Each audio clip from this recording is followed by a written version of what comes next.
Hey everybody, Will, the old entrepreneur. How are y'all today? Gonna finish up a little bit on what we were talking about, the auction business and the pack and ship and all that. I'm gonna try to keep it around 10, 15 minutes too. So basically once I got out of the HydroVac business, I ended up getting in the, I had gotten my auction license.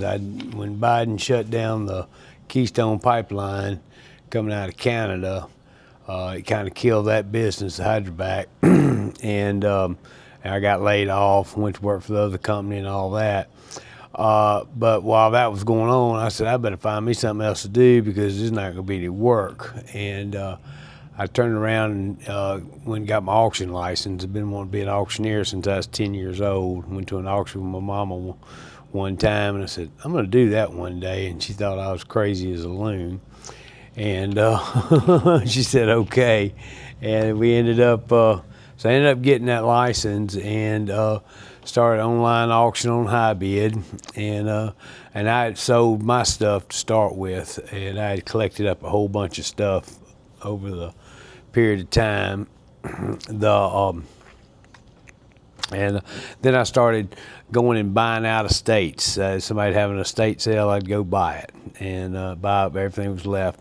Mostly junk, but we started lotting it and all that, and got a pretty good break with a friend of mine's brother passed away, and he was a toy collector, and probably could have made a whole lot more money off of it, but I didn't know back then. So I learned a lot in the auction business. It's not a it's kind of a dog-eat-dog world. So, but we got in there, we figured it out, and constantly running auctions. Last year we ran auction every Monday night, 7:30 on HighBid, with about 300 lots. Do $2,500, $3,000 an auction, and had a little girl was really doing all the lotting and everything, and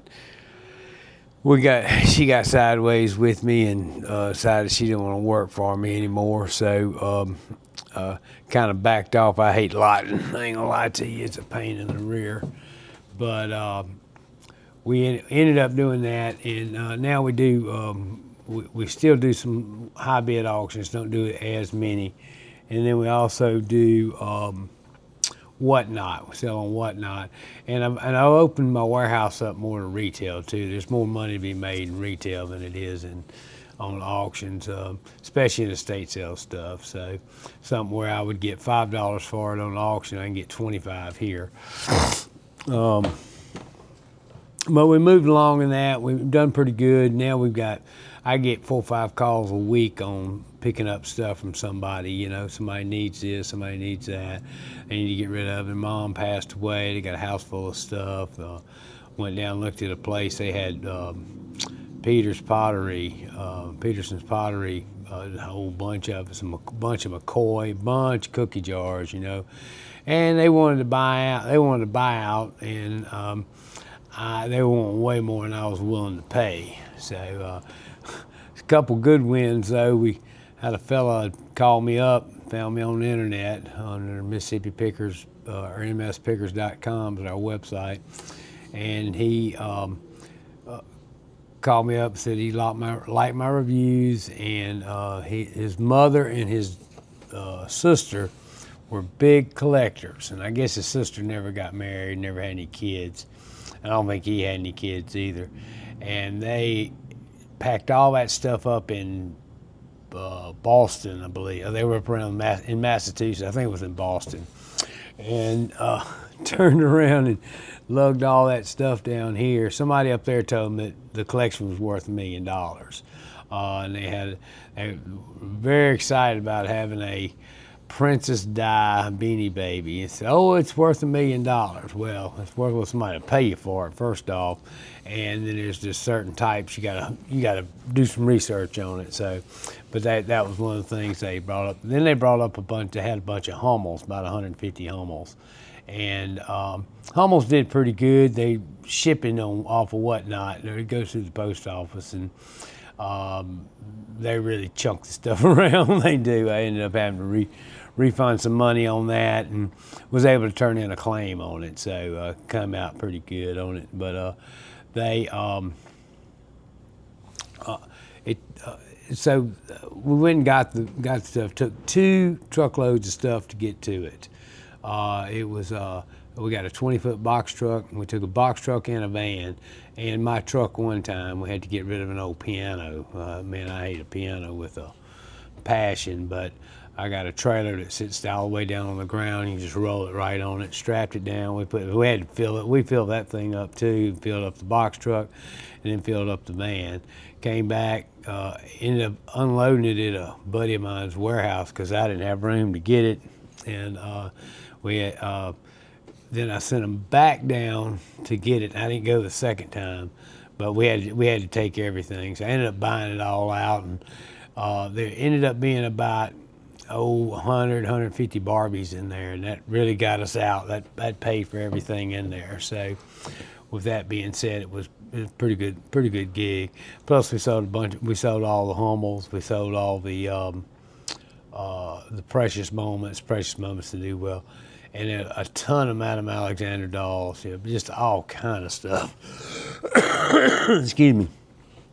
And we got rid of everything. Or we still have some dolls left, so we're still they were big. They were too hard to ship, so I put them in the warehouse to sell on retail. So.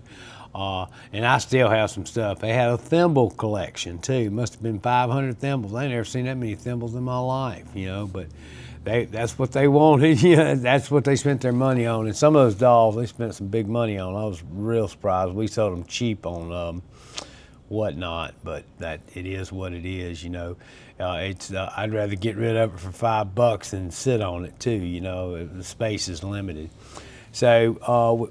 We've been rocking along. We've had some good deals. We got another buyout coming off next week, and then right now I've got to unload the truck tomorrow, which will be on a Sunday. It's when my guys at work that work for me help me do that. That's when they can do it. So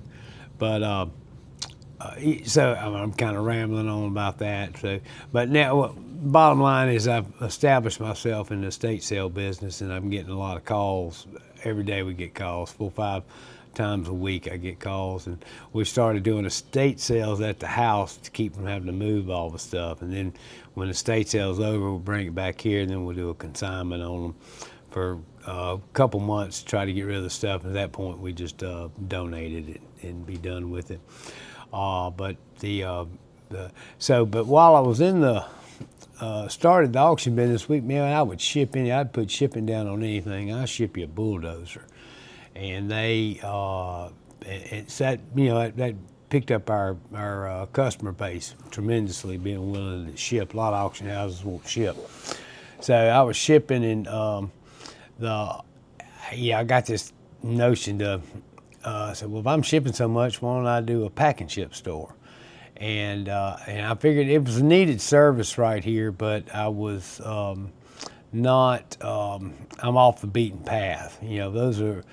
I didn't know it then, but those are definitely high traffic area businesses. You've got to be next to a grocery store. You got to have an anchor store, be it a Walmart or a Kroger's or just a grocery store or a big box store. Probably would have done good by Home Depot too. So, but I was not. I own the building, so I'm not gonna go out and rent a place. So I opened it up, and it was, man, we did pretty good. As long as we were shipping a lot of stuff through the auction business, we were making money. I was charging 50% on the postage, charging for the box, charging to put it in the box, charging pack it, and all that. And usually on the auctions, I would just charge like $10 for handling and whatever the postage was. And I was getting a good rate through FedEx and UPS. Wasn't sending a lot through the post office. Try to stay away from that as much as possible. But we got in there, and we're doing well. Then I backed off on my auctions, and kind of really wanted to see if the pack and ship store could survive on its own, and it couldn't. I eventually closed it down. It was more trouble than it was worth. But while I got into it, I ended up doing some printing. It's more of a hobby than it is a business. But I bought a wide format Canon printer, and I do a lot of blueprints. I mean, I do a lot of blueprints. I'm the only game in town that prints blueprints. So somebody comes, I printed blueprints for people that were, $1,000 worth of blueprints, and then some guys are a couple $100, and got some standard guys come by and they pick up 2 or 3 at a time. So I'm charging about $6. It said I needed to charge like $4 a blueprint, and I ended up being the only game in town. I bumped it up to 6, So that's that entrepreneur in me, see the opportunity and sees it, Like I said, I still sell a lot of blueprints too, so, and nobody bats an eye at it, But I also bought a UV printer, so it's we'll do a little series on it too, and it's a Logo Jet, and it has a 24 by 18 inch bed on it, so that's as big as I can do. So you could actually do a road sign or a yard sign on it if you just needed 1 or 2.